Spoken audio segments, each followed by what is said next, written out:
सुख होईल असं वाटतं. त्याचं कारण आमच्या अखंडानंद सरस्वतींनी सांगितलं. म्हणजे एखाद्या विषयात महत्व बुद्धी करून त्याच्याकडे बघणं, तिथं जी वस्तू जी पदार्थ उत्पन्न होतो का त्याचं नाव प्रेम आहे. ती मला प्रेम करायची गोष्ट नाही, पण तू त्याला इतकं महत्व दिलंय की तिथे एका पदार्थाची उत्पत्ती झाली, ती म्हणजे प्रेम. आता आपल्याला असं वाटतं की ती प्राप्त झाल्यावर सुख आहे. मग बघायला मला विचार करू, ज्यांना ज्यांना ती प्राप्त झाले त्यांना आहे का सुख? नाही ना. दुसऱ्या दुःखाने दुःखित. म्हणजे आता इतक्या दुःखी माणसाने कोणाची परीक्षा करायला घेतली? तुम्ही विचार करा बरं का. ज्याला आयुष्यात कुठं सुद्धा सुख झालेलं नाही का, त्या माणसाने परीक्षा करायला चालू केली. कुणाची केली तर विष्णुदासांची. म्हणून तुकाराम महाराजांनी जोडा काढलाय पायाला. प्रेमात गोड बोलून सांगायचा विषय राहिला नाही.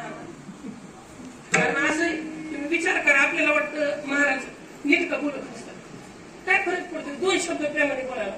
त्याचं असे आपण बेचा पाडा शिकलो का नाही. बे की बे बेजुनीच्या त्याचा मला बेचा पाडा प्यान नाही 20 तिथून किती ते पाड आहे.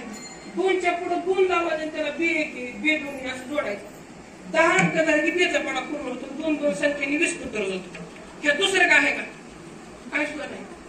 एवढाच पाडा शिकायला सरासरा म्हणलं तर 3.5 सेकंदात नाही 4 सेकंदात पूर्ण होतो बेचा पाडा. 4 सेकंदाची विद्या घ्यायला गुरुजीने आपल्याला एवढ्या छडीने विळभर आणली, तेव्हा आपल्याला बेचा पाडा आला. आता आपण परमार्थ ऐकायला निघालोय की गोड बोलून येत असतोय. म्हणून एक परमार्थ सांगायला वाहना काढावं लागतात.